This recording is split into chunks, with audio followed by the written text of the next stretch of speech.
What was good, YouTube? It's Christian Cole and K. Back with another reaction. About to react to 13 drill rappers who got killed over diss tracks. We probably not gonna watch all 13, but I might split up into different videos. I don't know yet, but shit, let's get straight into it. One rapper dissed his ops, so they set him up outside a crib in Chicago. Another rapper mocked his ops on every song and called himself Mr. Disrespectful and got smoked in Philly. This is 13 drill Digging up rappers who got somebody's grave. over diss tracks. Dallas rapper Mo 3 had been in beef with multiple sets in the city, most notably with rappers affiliated with Yella Beezy and Trap Boy Freddy. But things hit a different level when Mo 3 dropped Outside, Better Days, a melodic track with heavy pain, but also heavy warnings. In the video, he stood in the rain singing about how ops want him, That's but he not ain't Mo scared to 3. slide first. That's not Mo 3. What is this? In the video, Is this Mo 3? It's not him. he stood in the rain singing about how ops want him, but he ain't scared to slide first. Before that, he dropped Slide on him rapping. Catching lacking, he gon' go 7.62 chop up his hole. The tension in Dallas was already boiling. Mo 3 was known for mixing raw vocals with raw disses, not always name dropping, but always targeting. After he went live talking reckless about unnamed ops and mocking certain shootouts, the energy got even worse. November 11th, 2020, MO3 was driving on I-35 when he Yeah, noticed a bro. car. This one I don't get. Like, people are saying that, like, he had that he had like a gun on his side or something like that. But he didn't. If he had, even if he did have a gun on the passenger side or something like that, why you gotta get out of the car to get to it? Like you can't just, you know what I'm saying, pause, but bend over or whatever, or just reach over there and do what you gotta do. Like this is what I never understood, bro. Like even if he did have a gun on the other side, he could have just reached over and got it. You know what I'm saying? Like him getting out the car, for one, you have to be on feet, run, versus being in the car. And if the how it occurred, he could have just worst case scenario either drove forward or reversed out. I mean, forward maybe not because already a lot of cars blocking or whatever. But anything like it's your life on the line. You know what I'm saying? He just got out the car. I feel like he should have did that. But I mean, R.I.P. to Mo 3 though. I just never understood that.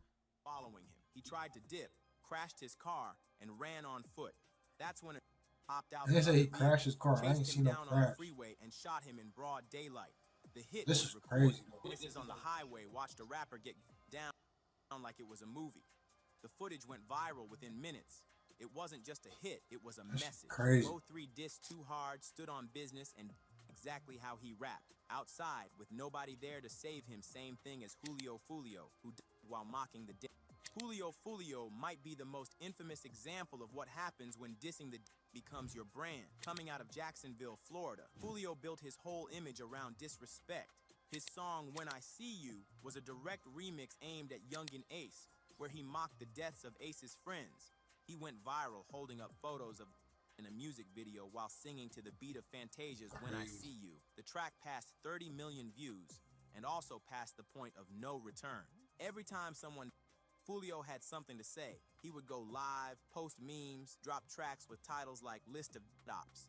Each time, fans warned him, this kind of trolling don't end well. On June 23rd, 2024, Fulio was celebrating his birthday at a hotel in Tampa. He posted his location on Instagram, flexing his setup, pool, bottles, women. He even joked about how That's why I don't get like if you know like you diss your dad ops, you dissing people family members, you dissing people homies, like especially Fulio. Like I used to listen to him.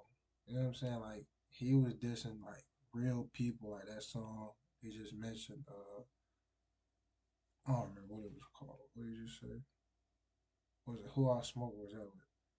And this song right here though. They made that little video or whatever. He like this like 20 people, bro. And it's like, bro, you was a target now, bro. Like, it's people coming after you. Even if you wasn't dissing, you just in the streets, like, there's people coming after you. That's why I feel like, I ain't gonna say he was suicidal or whatever. But maybe he just gave up on life. Because why are you posting your location, bro? And they saying like it was his birthday or something like that. He just posting his location. Like, Maybe he gave up on life. That's the only thing that makes sense to me. Cause the hell is you posting a location for? But RP no no. Nobody could touch him, but later that night, his location got dropped. He left the hotel for an Airbnb to keep the And he party just going. wasn't on Around point. 4 a.m., Niggas a car around him pulled wasn't up on and point. sprayed the parking lot with. Fulio was hit multiple times and pronounced the scene. After leaving Teasers, the rapper went down the street to Truth 18 nightclub for an after party, posting on social media in live time. This is the video here from his Instagram. Surveillance video from outside that club shows how two suspect vehicles continued to follow Jones, just as they did at Teasers, and eventually to the Home 2 suites near USF. They're approaching the victim's position on foot.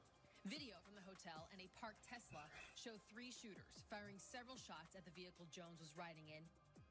People online called it karma. Others just said it was overdue. His ops dropped reaction videos within hours, mocking his the same way he mocked theirs. And just like that, a rapper who spent years clowning the ended up getting laughed at by the same streets he once controlled. The next driller got lined after mocking his ops' sister. G Money was a real stepper out of Baton Rouge, member of TBG and one of the main rivals. I didn't see if I heard about this. G Money dated NBA YoungBoy's sister or whatever. YoungBoy like that, but I don't really think that's like the main thing that stemmed to his death. You know what I'm saying? I don't think just YoungBoy's sister, him dating his sister. But yeah, I had seen this story or whatever. Of NBA YoungBoy. Their beef wasn't just about rap, it was personal. G Money claimed he smashed YoungBoy's sister and dropped that line in an interview and in his hit song Industry. You hear me? Like y'all don't pay attention to all that shit. They say on it. You hear me? Right, but I mean it ain't just nothing real major. Like it ain't no real. I don't really have differences like that. It's just not really. He mad about his sister too though. About his sister? Yeah, I had fucked her a long time ago. Oh, okay. He wasn't really tripping on it back then though. You know what I'm saying? He be calling me big brother and shit. You hear me? I guess he just let that fame and shit get to his head. Now he feel like he just this new whoever he supposed to be, whoever he called himself. Your sister swallowed nuts, so I never kissed her. But I with her, so I never dissed her. Those lines turned Baton Rouge into a war zone. YoungBoy responded in tracks, throwing subliminals and building his own team. But G Money kept the pressure on.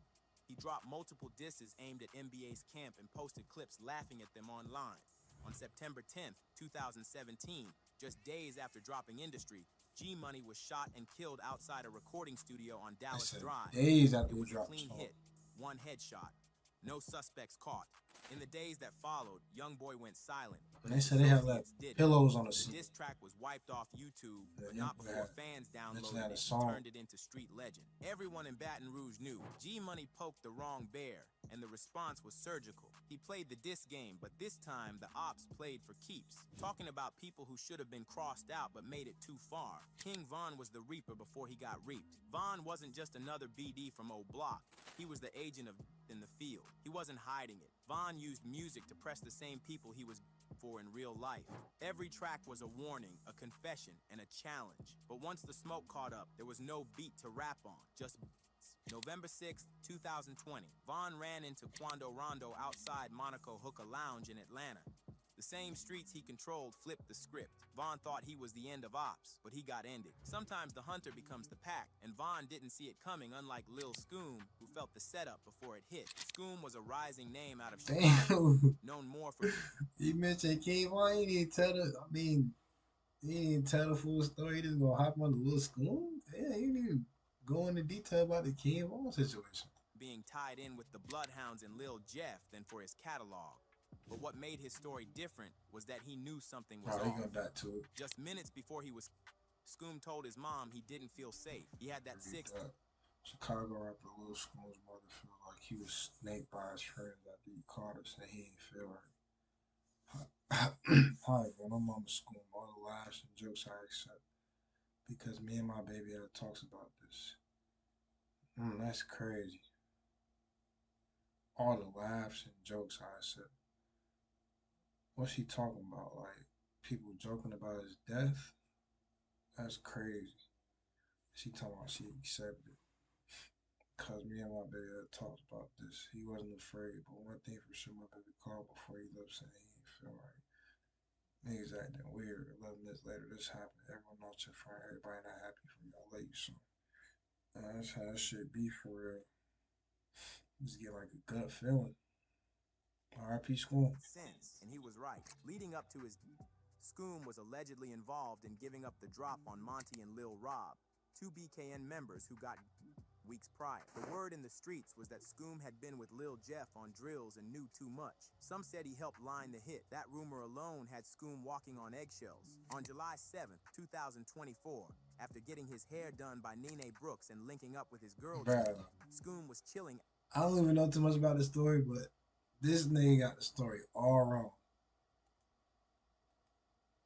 on eggshells. On July 7th, 2024, after getting his hair done by Nene Brooks and linking up with his girl.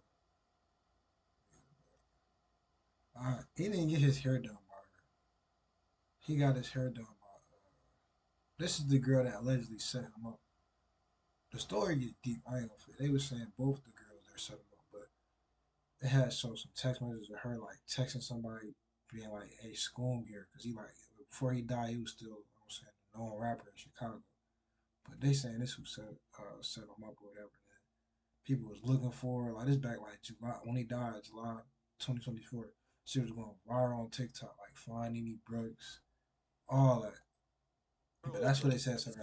And then this girl right here, Journey. Linking up with his girl, Journey. Yeah, that was his girl or whatever. Or they had some type of relationship. That's who he was getting his hair done by. I don't know what the hell this AI narrator got going on, what he talking. That's how it went though. But then they were saying Journey set him up. I don't know. Scoom was chilling outside the crib on East 89th in Langley, but when he tried to go inside, his girl allegedly stalled him. Moments later, shots rang out. Scoom was hit twice in the chest and the hospital. People started pointing fingers at Journey and Nene, claiming they lined him up. But the one of them wasn't loud. One of them definitely set him up though. I feel like it was Nene, but I don't know. It could have been the other one for real. You know what I'm saying? But one of them, they had to set him up, bro. One of them had to. It just don't make sense. It was subtle. The ops didn't slide on him because of a track. They slid because the street said he talked too much behind the scenes. And once the whisper started, it was already too late.